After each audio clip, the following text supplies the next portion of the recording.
Leader کے طور پر یہ اختصار ہے ان مضامین کا جو کتابی صورت میں آئیں گے، وہی میں آج اس آپ کے سامنے پیش کر رہا ہوں۔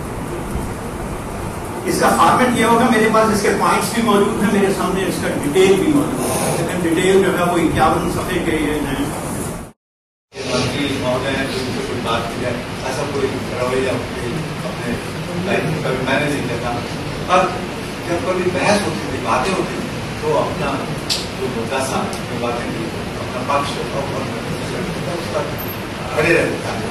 ایسا نہیں کہ وہ بہت سافٹ اسپوکن تھے، تو آئیڈیاز میں بھی وہ اس طرح سافٹ تھے، بڑے سخت تھے، اور اس کی جگہ آپ کو جیل میں ملی ہوگی تو وہ ہارڈنیس جو ہے وہ ان دو گریٹ اسٹار ورڈس کو ملا نہیں سکتے۔ چلیے اگر آپ اس کو نئے ڈھنگ سے انٹرپریٹ کرنا چاہیں، آپ کو کرنا چاہیے کسی کو کہ کیا وجہ ہے کہ نامور اور محمد حسن دونوں ایک ڈپارٹمنٹ ہیں اور دونوں برابر آپس میں ملتے رہتے تھے، جاتے رہتے تھے۔ نامور کو فیملی مینٹین نہیں کرتے، محمد حسن فیملی مینٹین کرتے تھے، اپنی بیگم کو اپنی گاڑی میں لے جاتے تھے، نامور گاڑی میں چلے جاتے تھے۔ یہ فرق تھا، لیکن ذاتی ریلیشن شپ تو بہت اچھے، پر کیا وجہ تھی کہ وہ آئیڈیا اپنے اورینٹ کے ان اہم مدعوں کو دیکھیں اس کو اسپیس ہی نہیں۔ اور آج نکال لیجیے ویسٹ کی یہ سب دہلی تک ہے، لاسٹ کارنر ہے، وہاں تک آئیے کیا چیز ہوگی۔ دوستوں یہ ایسے اہم سوال ہے جن سے ٹکرانا چاہیے، ایسا لگے اس کو یہ کہہ کر کے ویسٹ کو بھی کمزور نہیں مانتا ہے، وہاں بھی بہت بہتر۔ میں اگر محسوس کرتا ہوں کہ اگر میں شیکسپیئر نہ پڑھتا تو شاید میں آدھا ہی آدمی رہتا ہوں، اب چاہے جیسا ہوگی۔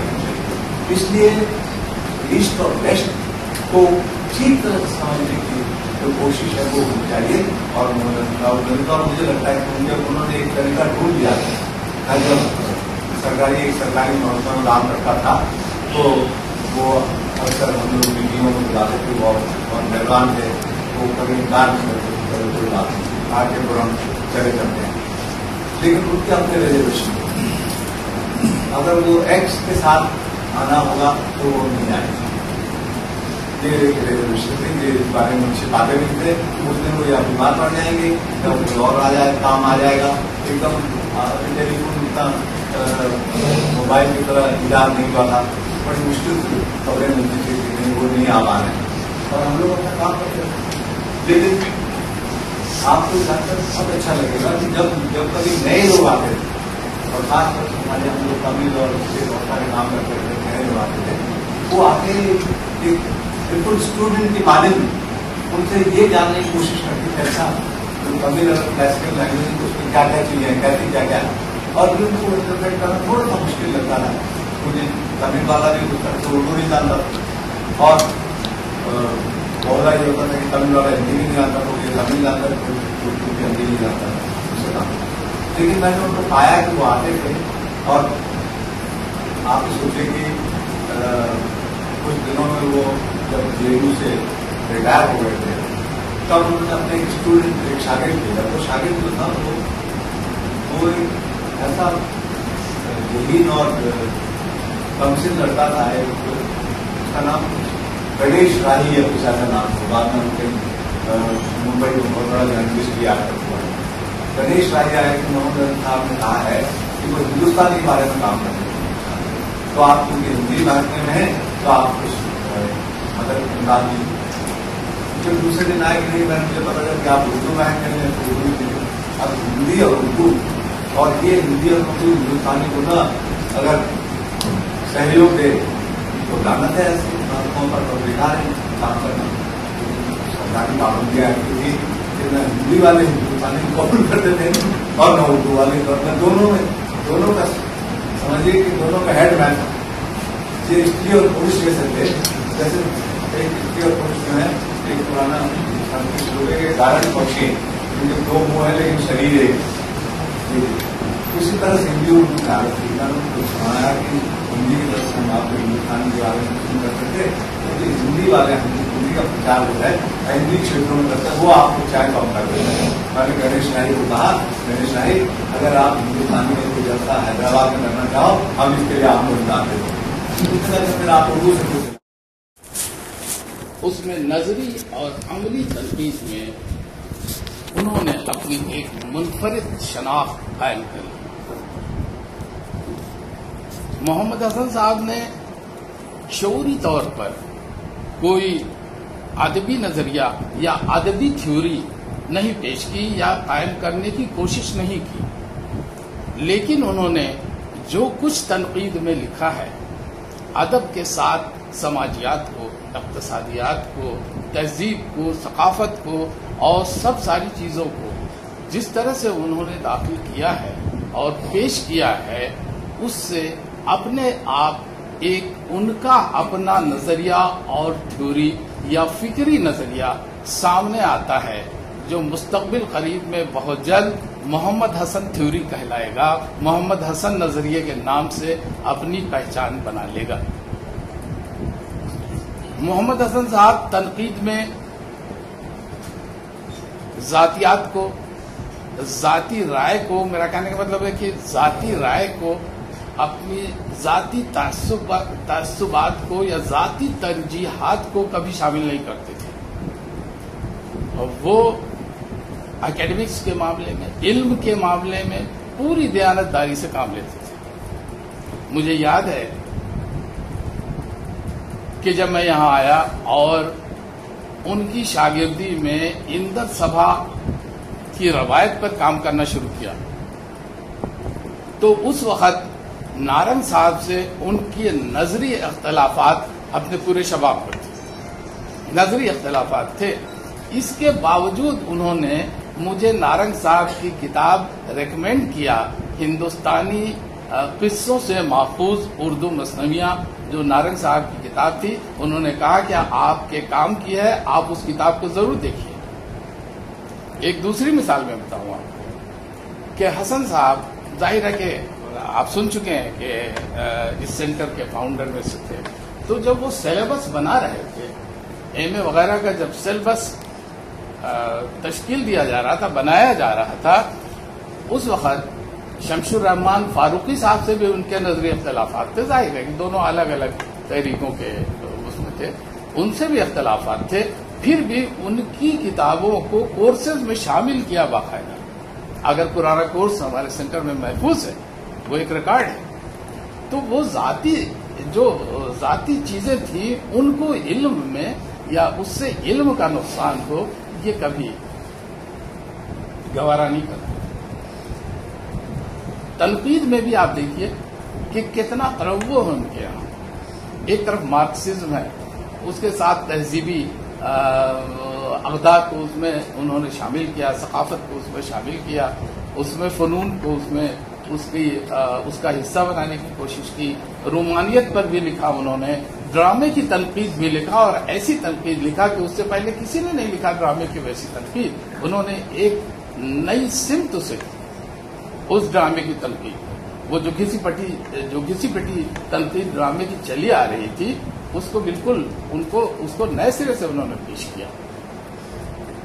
لیکن اسی کے ساتھ ساتھ ایک اور بات کہ انہوں نے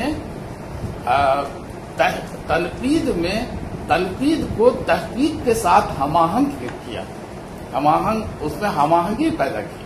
اس سے پہلے بھی تھی تنقید میں تحقیق، لیکن اس پر بہت زیادہ زور نہیں دیا جاتا تھا. انہوں نے اس کو ہم آہنگ کرنے کی کوشش کی.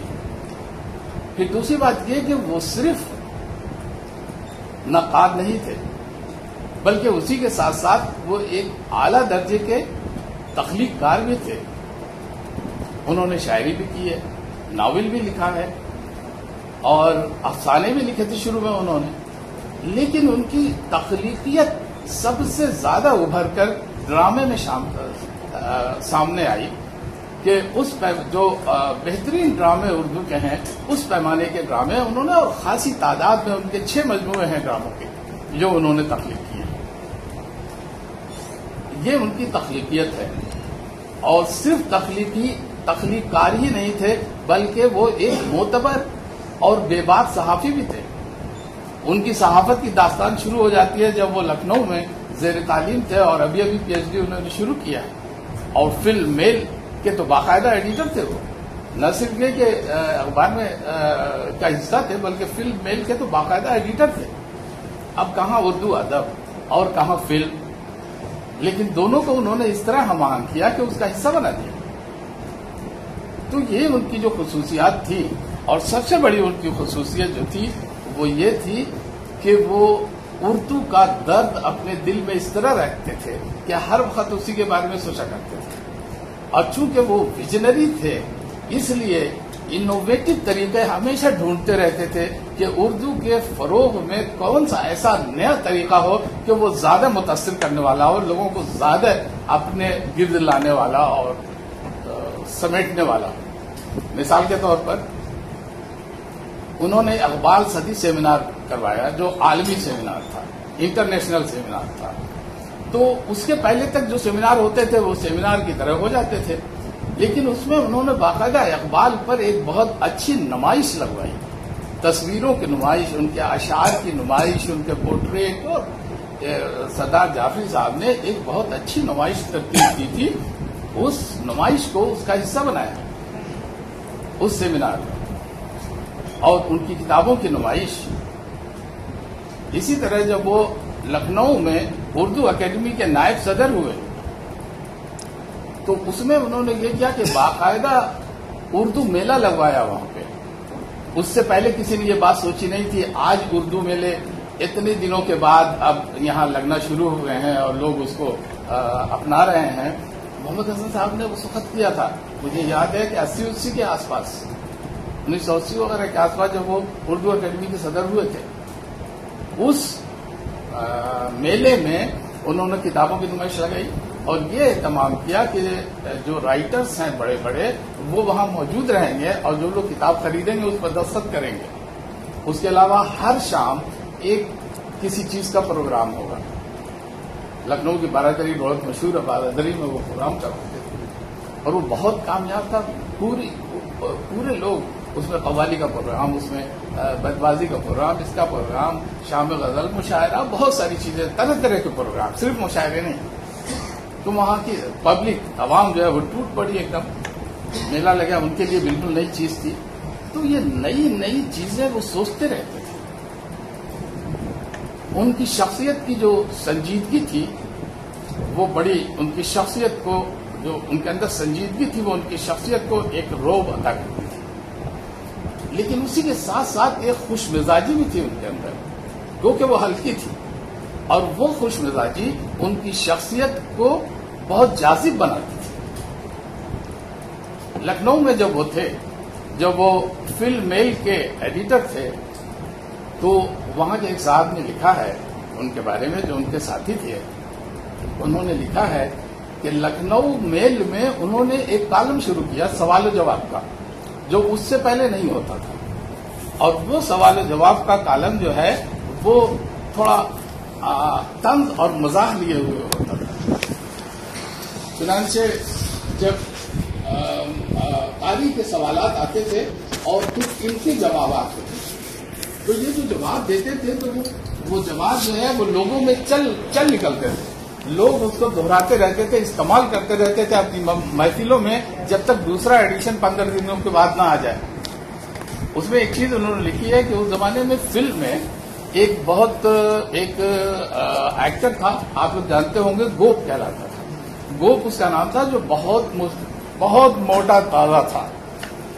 تو ایک قاری، ہاں موٹا تھا، تو ایک قاری نے سوال کیا کہ گوپ کا جوڑا کون، یعنی اس جیسا کون. انہوں نے جواب دیا کہ گوپ اپنے آپ میں جوڑا ہے.